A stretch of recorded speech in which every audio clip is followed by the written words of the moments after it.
Divanın aziz, emi ana vesfin Hazreti Muhammed aleyhissalatu vesselam bibêjin. Emi bêjin kiye? İnşallah hûn jî bêjin Muhammede, Muhammede. Hûn amade ne? Peygamberî xatem kiye? Roj roniya her der kiye? Hak rehberi alem kiye? Xwediyê şer'a adil kiye? Güla gülistana kiye? Tim tırsa zor desta kiye? Xwediyê mustez'efa kiye? Maşallah, barekallah. Xwedê ji we razî be inşallah. Tekbir! Tekbir! Değerli misafirler, programımızın ikinci konuşması için Peygamber Sevdalıları Vakfı Onursal Başkanı saygıdeğer Mehmet Göktaş hocamı huzurlarınıza arz ediyorum. Buyurunuz. Es-salatu aleyk!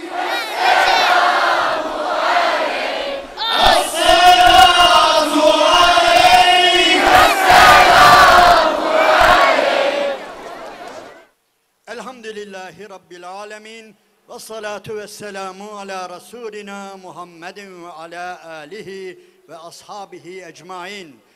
Allah'ın selamı, rahmeti, bereketi üzerine olsun. Muhteşem Diyarbakır, diyar-ı iman, diyar-ı İslam, diyar-ı Muhammed. Allah'ın selamı üzerine olsun. Muhteremler, muhteşem bir İslami dirilişle karşı karşıyayız. Gerçekten öyle bir diriliş ki bir ucunu topladık geliyoruz. İstanbul'dan, Mersin'den, İzmir'den, Adana'dan, her yerden. Buradan gitti bu sevda. Diyarbakır'dan gitti. Batman'dan gitti bu sevda. Ve bu sevda öyle bir gidiyor ki bırakın zayıflamayı. Şuradan bir görseniz, şuradan mahşeri kalabalığı bir görseniz, coşkuyu bir görseniz, evet, bu ülkede politikanın inişi çıkışı olabilir, enflasyonun inişi çıkışı olabilir, sosyal olayların inişi çıkışı olabilir, ama Muhammedi sevda dikine dikine hem de öyle bir gidiyor ki. Kardeşler, inanınız ki bu ümmet, bu coğrafya muhteşem bir diriliş yaşamaktadır. Peygamber aleyhissalatu vesselam'ı camilerden, evlerden meydanlara çıkarttık dedik ve artık hayatın her alanına onu taşımaya, sevda ile taşımaya, muhabbetle taşımaya kararlıyız ve devam ediyoruz.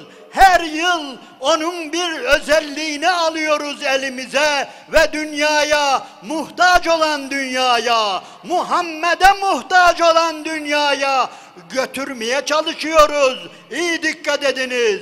Çünkü Allah-u Teala onu öyle bir yaratmış ve öyle bir yaşatmış ki dikkat edin, yaşattığına bakın. Adeta Allah-u Teala dünyaya demiş ki, ey dünya seyredin, ben bir Muhammed gönderiyorum, ben bir son peygamber gönderiyorum ve her alanda örnek olabilmesi için size o alanları bir bir yaşatacağım. Komutan mı olacak? Yapacağım. Devlet başkanı mı olacak? Yapacağım. Hakim mi olması gerekiyor? Yapacağım. Aile reisi olması mı gerekiyor? Yapacağım. Tüccar olması mı gerekiyor? Yapacağım. Ve her konuda onu örnek alacaksınız. Belki bunu garipseyebilirsiniz bu sözümü ama iyi dikkat edin. Nice peygamberler, önceki peygamberlerin çoğu bu hayatı yaşayamamış, komutan olamamış, devlet başkanı olamamış, aile reisi olamamış, baba olamamış peygamberler var. Ama Allahu Teala bu Resulünü kıyamet gününe kadar örnekliğinin devam etmesi için öyle bir yaratmış ve öyle bir yaşatmış ki hayatı milim milim, saniye saniye kaydedilmiş ve ondan sonra da bir daha peygamber gelmesine gerek kalmamış. Öyle net ve berrak bir şekilde orta yerde duruyor. Hatta Hristiyanların önemli yazarlarından birisi olan Ernest Renan denilen adam, hatta bu adam Peygamber Efendimiz'e bir yönüyle düşman ama itiraf ediyor ve diyor ki Muhammed diyor tarihin gözünün önünde yaşamıştır.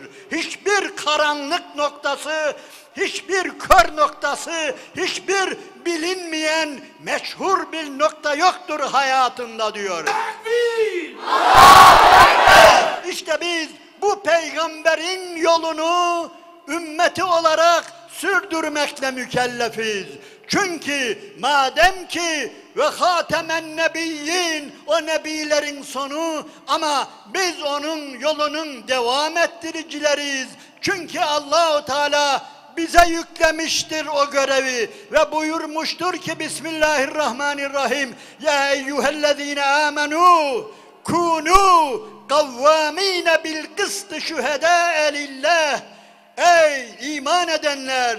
O peygamber gidecek ama siz onun yerine yeryüzünde hakkın, adaletin, Allah'ın şahitleri olacaksınız diye bize bir görev vermiş ve işte biz bu görevi yerine getiriyoruz. Ve bu seneki görevimiz de Allah'ın Resulü'nün adaletini, babalık adaletini, komşuluk adaletini, tüccarlık adaletini evlere, sokaklara, caddelere, mahkemelere, yargıtaylara, sayıştaylara götürmektir. Bizim görevimiz budur ve yol budur. Ey dünya! Ya Muhammed Aleyhisselam'ın yoluna uyacaksın, ya onun adaletini kendine rehber edineceksin, yoksa zulüm altında inim inim inleyeceksin. İşte muhterem kardeşlerim, bu gördüğümüz kalabalığı ben boş yere abartmıyorum. Ey dünya! Sen şu kız çocuklarını sadece ellerinde bayrak sallayıp tekbir getirdiğini mi zannediyorsun? Bu davanın arkasında kimler var biliyor musunuz? Bu dava kendiliğinden hüdayi mümbit gibi büyümedi. Bu davanın arkasında şehadetler var, şehitler var. Bu davanın arkasında muhaceret var, hicret var, anadan babadan vazgeçme var. Bu davanın arkasında icazet var, icazet. Tekbir! Allah'ın izniyle İslami ilimleri kökten bir şekilde tahsil etmek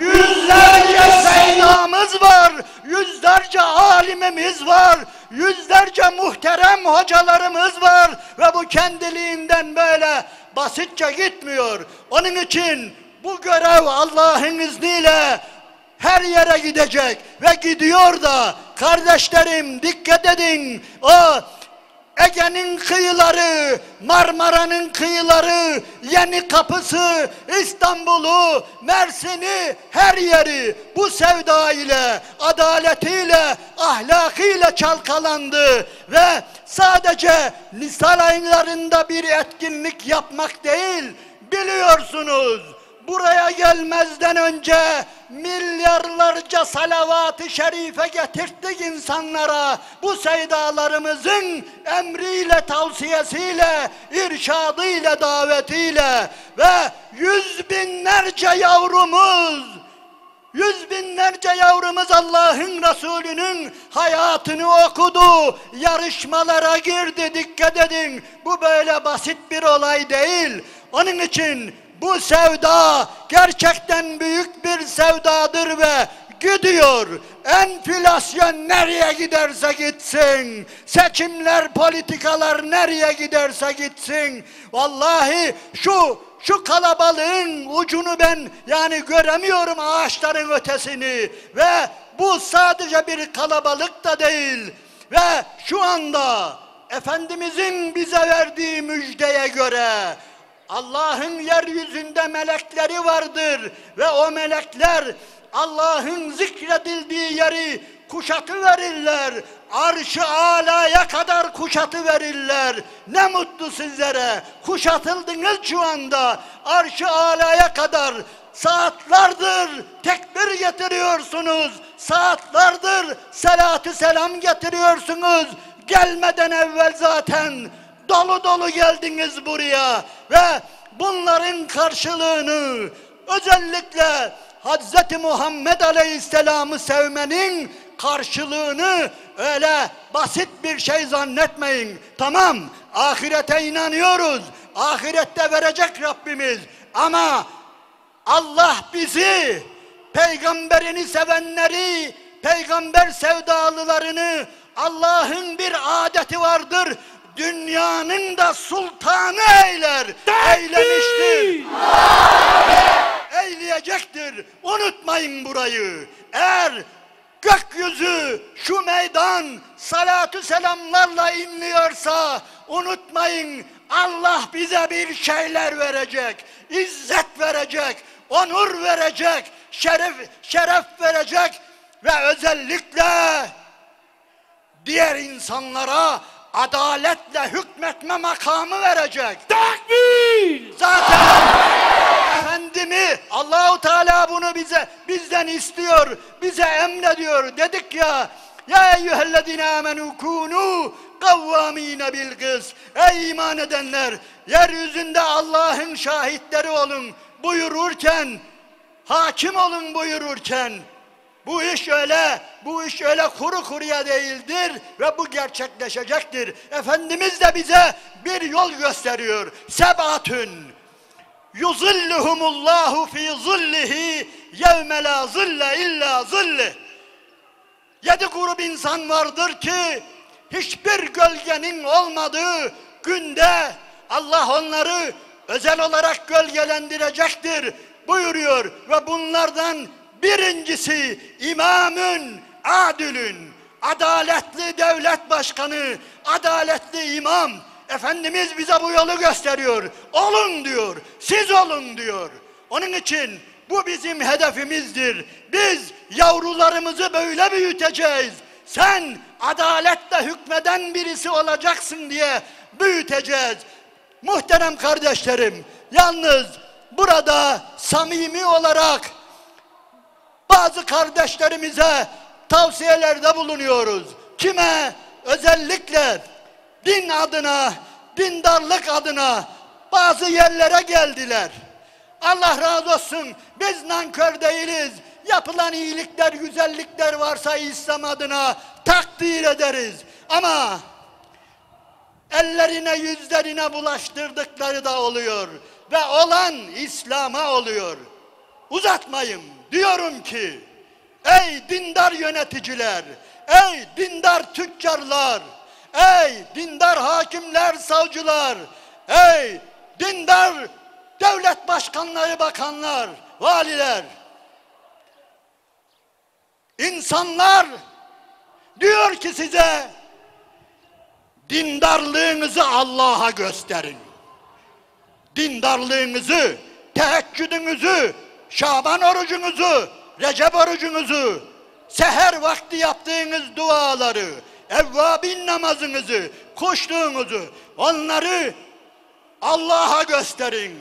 Bize adaletinizi gösterin bize diyorlar. Takbir! Biz sizden adalet bekliyoruz. Biz sizden insanlık bekliyoruz. Adalet bekliyoruz. Dindarlığınız Allah'ı ilgilendirir diyorlar. Yanlış mı söylüyorlar? Vallahi doğru söylüyorlar. Onun için bütün Müslümanlar sorumludur.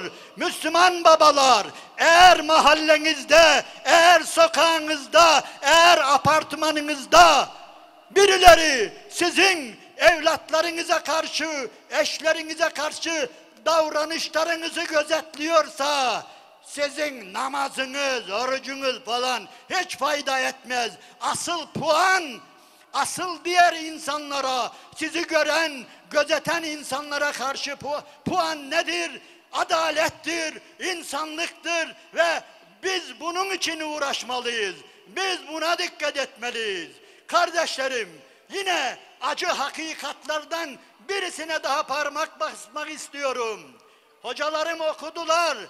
Peygamber sevdalılarının bildirisinin içerisinde de vardı. Allahu Teala bize Bismillahirrahmanirrahim. Lekad erselna rusulena bil beyinati ve enzelna ma'ahumul kitabe vel mizane bil kıst. Celalim hakkı için ben bütün peygamberleri Allah'ın ayetlerini okusunlar ve bir de insanlar adaleti ayağa kaldırsınlar, yürürlüğe koysunlar diye peygamberleri gönderdim. Son peygamberi de onun için gönderdim buyuruyor. Onun için muhterem kardeşler, adalet diyoruz. Lider denilince akla adalet gelir. Başka şeyler çok sonra gelir. Yakışıklıymış, ağzı düzgünümüş, bilmem dindarımış. Bırakın onu bunu. İnsanlığı ve adaleti önemlidir ve biz buna dikkat etmeliyiz. Ne yazık ki bu ümmeti ve bu ümmetin bütün coğrafyalarındaki insanları üzülerek söylüyorum. Eğer Strasbourg'a, Avrupa İnsan Hakları Mahkemesi'ne muhtaç ediyorsak bu büyük bir yüz karasıdır. Buna dikkat edelim. Ve İslam ülkeleri, Müslümanlar, Müslüman liderler, Müslüman ülkeler adaletin limanı olmalıdır. Fırtınaya kapılan gemiler Müslümanların limanına sığınmalıdır. Tarih boyunca bunun güzel örneklerini göstermişizdir ve Allah'ın izniyle peygamber sevdalıları olarak biz buna talibiz ve bu ümmeti Avrupa'nın kapılarında adalet dilenmekten kurtarmak istiyoruz. Onun için de öncelikle bizi bu hale düşüren despot rejimlerin yakasına yapışmalıyız. Ve diyorlar ki, biliyorsunuz yıllarca bu ülkede devlet güvenlik mahkemeleri vardı. Allah Allah, şuna bakın ya, devlet güvenlik mahkemeleri ne olacak? Rejimleri koruyacak. Kimden? Kendi insanından. Eğer Müslümanlar gerçek anlamda iktidarı ele alırlarsa unutmasınlar ki insan güvenlik mahkemeleri kurulmalıdır. Ve bu mahkemeler insanımızı rejimlerin şerrinden, kötülüğünden, baskısından, zulmünden korumalıdır. Böyle mahkemeler kurulmalıdır. Aksi takdirde kıytırık kırmızı çizgileri uğruna insanımıza zulmeden, söyle ey Diyarbakır, içinizde devletin zulmünü görmeyen kaç kişi var? Tokadını yemeyen kaç kişi var? Mahkemesini görmeyen, zindanını görmeyen kaç kişi var?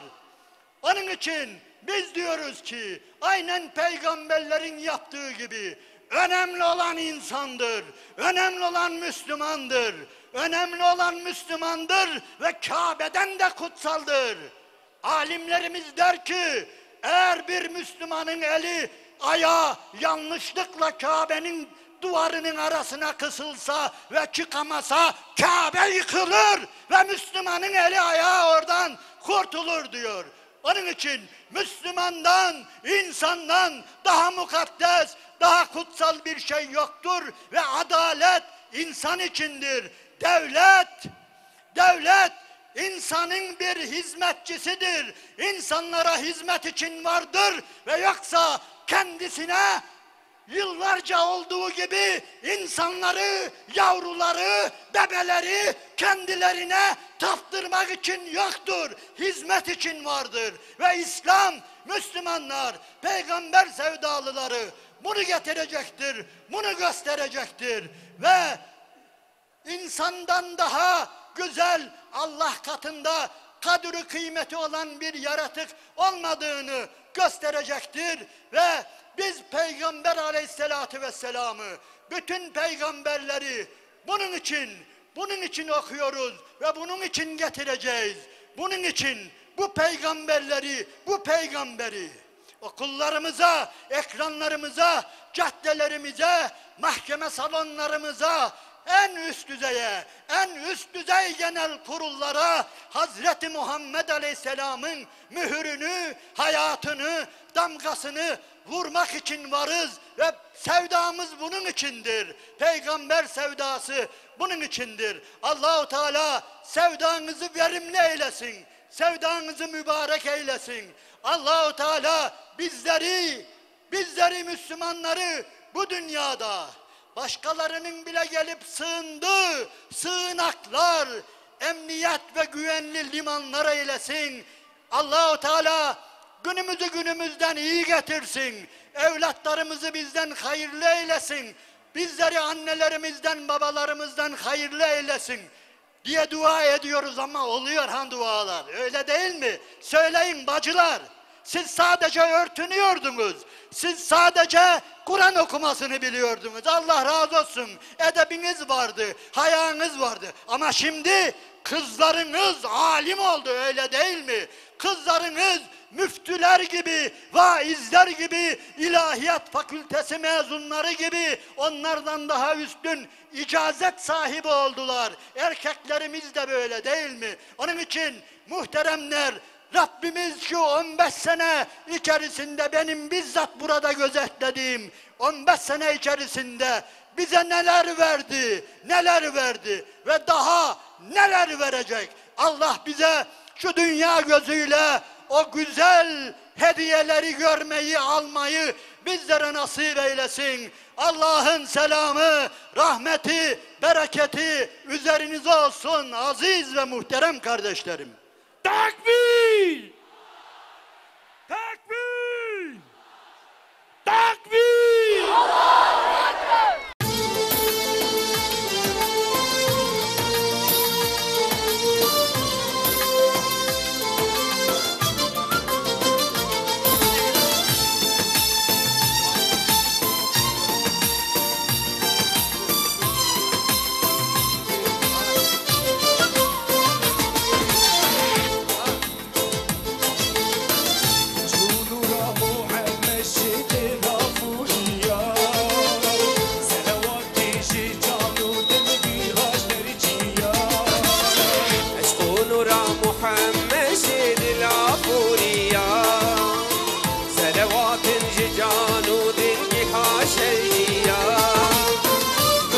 بجر له بجویان یک خلق کردن به مسکینانا وی خوش خملی دنیا بجر له بجویان یک خلق کردن به مسکینانا وی خوش خملی دنیا به مسکینانا وی خوش خملی دنیا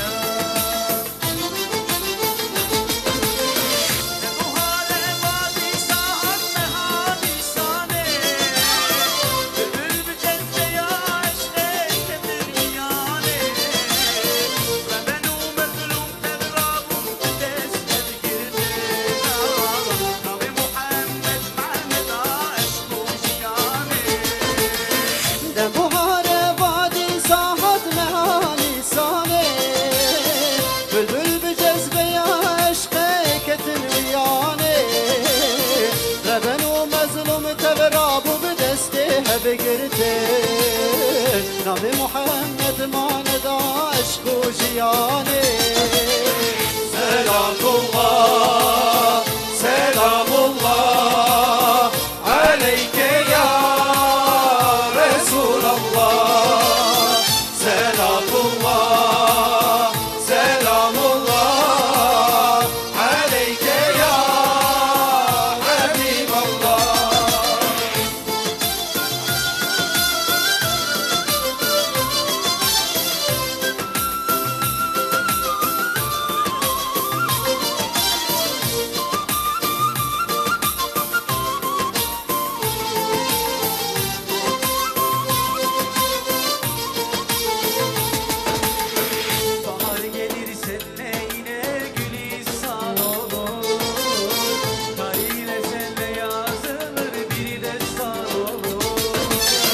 Bahar gelir senle yine gülistan olur.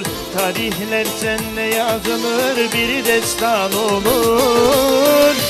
İzlenir tüm umutlar hüzün kaybolur.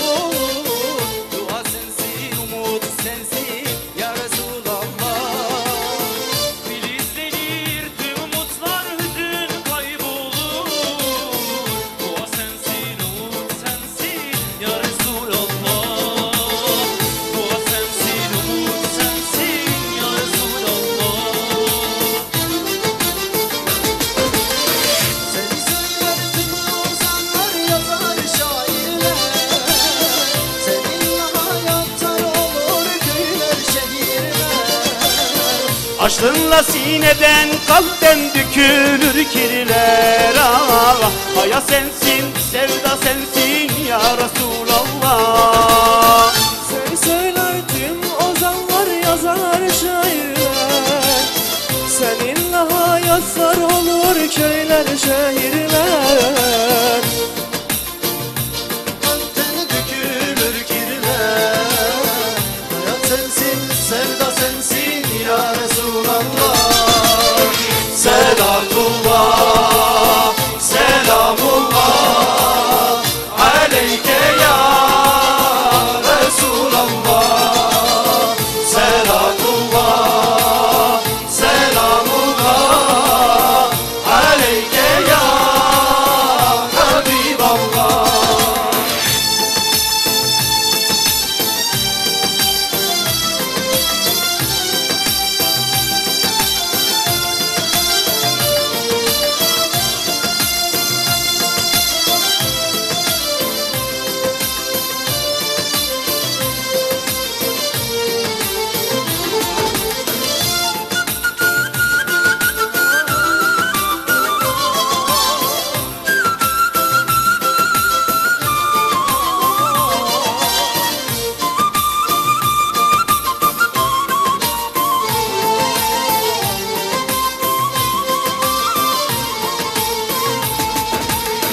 Honi ummeni zorima umme ve sarma.